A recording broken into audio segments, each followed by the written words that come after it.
তখন আল্লাহ রসুল ছোট পাপ বড় পাপ কিছু বললেন না। একটা লোক এসে বলছে আল্লাহ রসুল কাদা উফতেলা তাত উম্মি, আমার মা হঠাৎ করে মারা গেছে। ওটা ছিল বাপ, এটা হলো মা, হাদিস ভিন্ন। একজন লোক এসে বলছে আল্লাহ রসুল আমার মা হঠাৎ করে মারা গেছে, লাউ তাকাল্লাম তাসাদ্দাকাত, আমার মা কথা বলতে পারলে কিছু দান করতেন। তো আফা উসাদ্দিকু আনহা ওয়া লাহা সাওয়াব, আমি আমার মায়ের নামে দান করব কি, তার নেকি হবে কি? কালার নাম, আল্লাহ রসুল বলেন হ্যাঁ। হাদিসগুলি বুখারী মুসলিম। এখন এই কয়েকটা হাদিসের ফলাফলে আপনাকে বলি, সালাত আদায় করে জান্নাত পাওয়া যায়, যেতে পারে, জান্নাত কিনা যাবে না। সিয়াম পালন করে জান্নাত পাওয়া যায়, যেতে পারে, জান্নাত কিনা যাবে না। হজ করে জান্নাত পাওয়া যায়, যেতে পারে, জান্নাত কিনা যায় না। কোরআন তেলাওয়াত করে জান্নাত পাওয়া যেতে পারে, পাওয়া যায়, কিনা যায় না। তাসবিহ তাহলিল জিকির আজকার করে জান্নাত পাওয়া যায়, যেতে পারে, কিনা যায় না। পৃথিবীতে একটাই ইবাদত আছে, সেটা হলো দান, যা দিয়ে জান্নাত কিনা যায়। সেটা হলো সাদকাতুল বুরহান, দান হলো দলিল। বিচারের মাঠে আমি আল্লাহকে বলবো আমি জান্নাত পাবো, আল্লাহ যদি বলেন কেন, আমার কাছে দলিল আছে, প্রমাণাদি আছে, আমি এমনি দাবি করি, আমার দাবিটা অনর্থক নয়। আমি যে জান্নাত পাবো তা আমি কোনো হোমসিকেরই দাবি করি। আমি সলাতের বিনিময়ে জান্নাত চাইনি, সিয়ামের বিনিময়ে জান্নাত চাইনি, হজের বিনিময়ে জান্নাত চাইনি। আমি জান্নাত চেয়েছি যেটা নবী বলেছেন সেটা দিয়ে। উনি বলেছেন দান হলো দলিল। দলিল কি? জমি আমার, তারই দলিল। বাড়ি আমার, তারই দলিল। তো জান্নাত আমার, তারই দলিল। দানই একটা ভিন্ন ধরনের শক্তিশালী পাওয়ারফুল ইবাদত, যা দিয়ে জান্নাত কিনা যায়। কাজে এরকম পরিবেশ আপনাদেরটা তো আরো প্রতিকূলের জায়গা, যেখানে একবারে সেই যুগের সাহাবীদের মতো হয়, সবাইকেই আন্তরিকভাবে দান করতে শিখতে হবে। তো কেউ যখন দানের কথা বলে না, তখন এই ইবাদতটা আর আমার কাছ থেকে হয় না। কেউ বলল যে 5,000 টাকা দেন, আমি একটু মসজিদের কাজটা করতে চাচ্ছিলাম।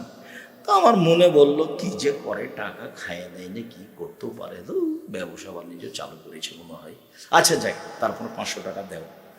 তো এ বলল সেই জন্যই তো দিল, যায় যে কথাই মনে মনে ভাবো, কিন্তু দিল কি কারণে? বলার কারণে। তো যখন মানুষ বলার থাকে, তখন মানুষের পক্ষ থেকে বড় ইবাদতটা হয়। আর যখন কেউ বলার থাকে না, তখন এই বড় ইবাদত থেকে মানুষ কি থাকে? বঞ্চিত থাকে। আর শয়তান তোকে খালি ঠগাতি থাকে, খবরদার নয়, খবরদার নয়, হিসাবে কমে যাবে, খবরদার নয়, এই কাজ করো না তুমি। দিয়ে আবার মনে মনে বলে এত টাকা দিতে চায় না, ভুলই হলো, এত টাকা দিতে চায় না, ভুলই হলো, টাকাটা সংগ্রহ করা লাগবে। আবার বলবে না দিয়ে ঠিক করেছে, না দিয়ে ঠিকই করেছে। এগুলো কে বলে? দেখি ওই হলো শয়তান। এই দেখুন ফাকরা। আল্লাহ বলছে তোমার খালি দারিদ্রতার অদা দেয়, দারিদ্রতার অদা দেয়, দারিদ্রতার অদা দেয়।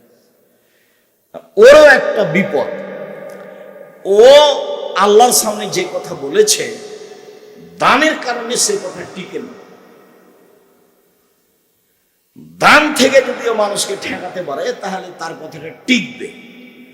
যখন আল্লাহ তাকে বললেন তুই সরে যাও, তখন ও বললো যে ঠিক আছে সরে যাব, আমাকে একটা সময় দিতে হবে কিয়ামত পর্যন্ত বেঁচে থাকার।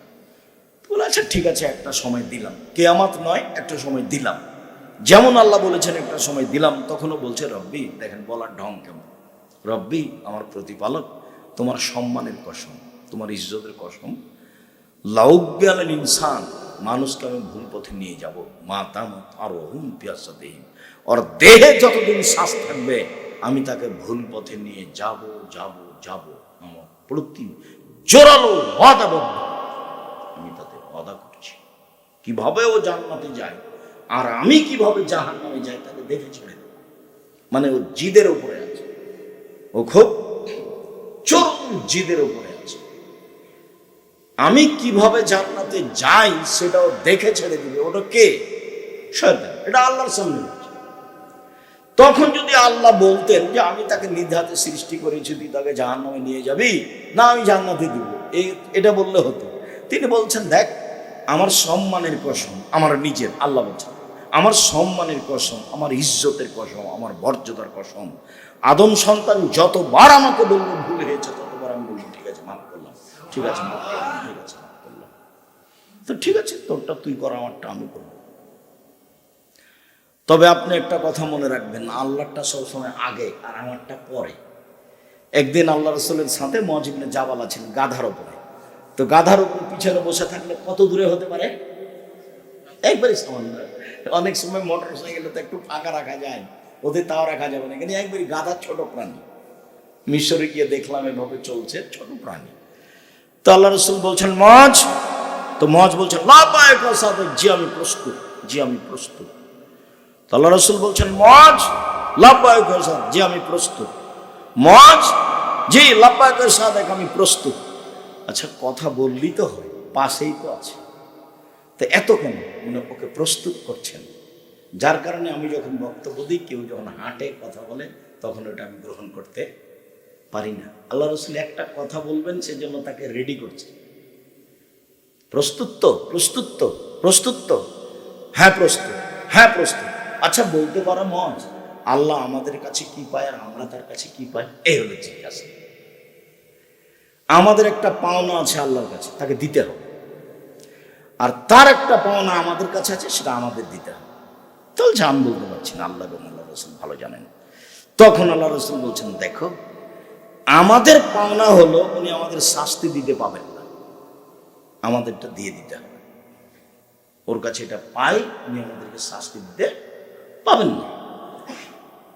আর তার পাওনা হলো আমরা শিরক করতে পারবো, ওরটা দিতে হবে, তাহলে উনি খুশি, আমারটা দিলে আমরা খুশি। তো ওরটা আগে দিতে হবে না আমাদেরটা আগে দিতে হবে? তারটা আগে দিতে হবে। যার জন্য আরবের লোকেরা মনে করছে যে পাপ যাই হোক শিরক না করলে হলো। বিড়াল দহের মাজার আমরা মানি না, ওরা মজবুত করে এদিক দিয়ে জায়গা যদি কোথাও উঁচা দেখে তো লাথি দিয়ে সমান করে দেবে, বলে কবর না কি রে। সরিষা সমান তাদের ভালোবাসা নেই।